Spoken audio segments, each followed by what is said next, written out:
தனுகுரு சொந்தங்கள் எல்லாத்துக்கும் வணக்கங்க. இன்றைக்கி நம்ம சாப்பாடு வரகரிசி சாதம், கொள்ளு பருப்பு கடையல், ரசம் எப்படி வைக்கலான்னு பார்க்கலாங்க.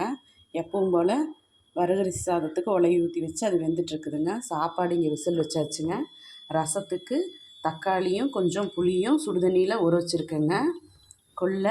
இங்கே நம்ம கொள்ளு பருப்பில் நிறைய கல்லெல்லாம் இருக்குதுங்க. நம்ம டிபார்ட்மெண்ட் ஸ்டோரில் தான் வாங்கினா இருக்காது மேக்ஸிமம். இருந்தாலும் நம்ம நல்லா அரிச்சு கழுவிக்கணுங்க. அப்போ தான் அதில் மண் தூசி எல்லாம் இருக்காது.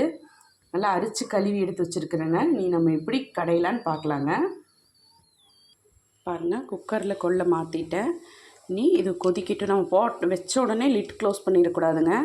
நம்ம இது நல்லா கொதிக்கட்டும். இதுக்குள்ளே என்னென்ன போடணும், கொதிச்சதுக்கப்புறம் என்னென்ன போடணும்னு காமிக்கிறேன் உங்கள்கிட்ட. பாருங்கள், கொள்ளு பருப்புக்குள்ளே போடுறதுக்கு வரமிளகா, காரத்துக்கு இது மட்டும்தான், வேறு எதுவும் நம்ம சேர்க்க போகிறதில்ல.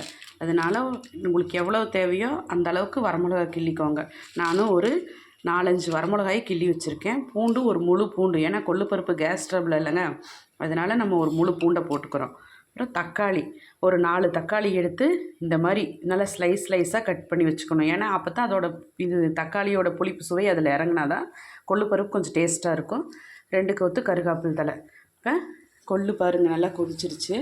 கொதிச்சோடனே சிம் பண்ணிவிட்டு இந்த வரமிளகா, பூண்டு, அதுக்கடுத்தது தக்காளி, கருகாப்பில் தழை இதெல்லாம் உள்ளே போட்டுருவோங்க. உள்ளே போட்டுட்டு கொஞ்சோண்டு பெருங்காயத்தூளுங்க. பெருங்காயத்தூள் போட்டுட்டு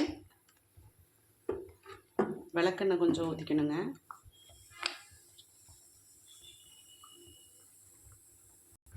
பாருங்கள், ஒரு 2-3 ஸ்பூன் ஊற்றிக்கணும்.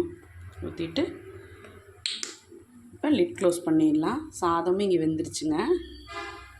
இன்னொரு டிப்ஸுங்க, பெரிய வெங்காயம் வாங்கையில் இந்த மாதிரி குட்டி குட்டியாக வாங்கிட்டிங்கன்னா சட்டுன்னு வணங்கிடுதுங்க, நல்லா இருக்குது. பெருசாக இருக்கிற பெரிய வெங்காயம் அது நல்லா சீக்கிரம் வணங்குறதும் இல்லை, ரொம்ப பெருசாக இருக்குங்க. இது நல்லா இருக்குதுங்க. நீங்கள் வாங்கையில் இந்த மாதிரி பார்த்து வாங்குங்க. நல்லா இருக்குது, வணக்கிறதுக்கு செய்யறதுக்கு நல்லா இருக்குது. சின்ன வெங்காயம் போட்ட மாதிரியே நல்லா இருக்குதுங்க. பாருங்கள், இன்னும் கொள்ளு விசில் வரட்டும். ஒரு 7-8 விசில் வரட்டும். ஏன்னா நம்ம கொள்ளை அரைக்க போகிறதில்ல, மத்து வச்சு கடை தான் போகிறோம். அதனால் நல்ல விசில் வரட்டும். அப்போ தான் மஞ்சு வேகட்டுங்க. ரசத்துக்கு அதுக்குள்ளே நம்ம நுணுக்கிட்டு வந்துடலாம். கருகாப்பில், கொழுந்து தழை கொஞ்சம் நிறையாவே போட்டிருக்கேன்.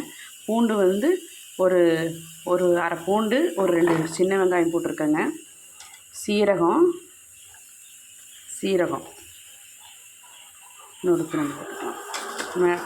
குருமிளகு பாருங்கள், கொள்ளு ரசத்துக்கு கொஞ்சம் குருமிளகு நிறையாவே போட்டுக்கலாம். அப்போ தான் நல்லா இருக்குங்க. போதும், இதை போய் ஒரு சுற்றிட்டு வந்துடலாம்.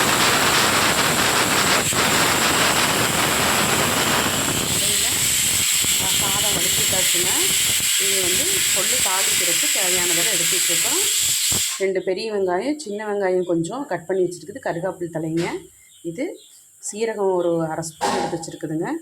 மல்லித்தலை ஒரு இவ்வளோ தேவையான அளவு, இவ்வளோ எடுத்து வச்சு 2 அன்னத்துக்கு ரசத்துக்கும் குழம்புக்கும் எடுத்து வச்சுருக்கிறேன். 2க்கும் பாதி போட்டுக்கலாங்க. பாருங்கள், கொள்ளு விசில் போகட்டும். நம்ம அதுக்குள்ளே ரசத்தை தாளிச்சு விட்டுறலாம். நம்ம தாளிச்சு விட்டோம்னா ரசம் கொதிக்கிறதுக்குள்ளே விசில் போயிடும். கொள்ளு தண்ணி எடுத்து லாஸ்ட்டாக ஆட் பண்ணிக்கலாம். பாருங்கள், எண்ணெய் ஊற்றி கடுகு, நம்ம அரைச்சி வச்சுருந்தோம்ல ரசத்துக்கு நுணுக்கி வச்சது, கடுகு, வரமிளகா, பெருங்காயம் எல்லாம் போட்டுட்டு நுணுக்கி வச்சதையும் போட்டு ஒரு இது பண்ணிவிட்டு ரசத்துக்கு கரைச்சி வச்சுருக்குறோம். அதை பாருங்கள், கொள்ளை தாளிச்சு விட்டுறலாம். ஒரு கடாய் வச்சு எண்ணெய் ஊற்றி கடுகு போட்டிருக்கேன். கடுகு போட்டுட்டு கடுகு பொரிஞ்சோடனே ஃபஸ்ட்டு சீரகம், மிளகு போட்டுடலாம். சீரகம், மிளகு போட்டு சீரகம், மிளகு இதானோடனே அடுத்தது கருகாப்பில், வெங்காயம் எல்லாத்தையும் போட்டுடலாங்க. போட்டு ஒரு வணக்கி வச்சுக்கலாம். இது நல்லா வணங்குட்டுங்க.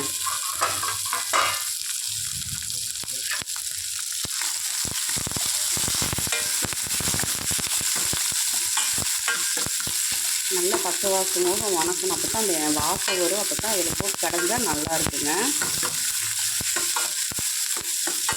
வணங்கட்டும்.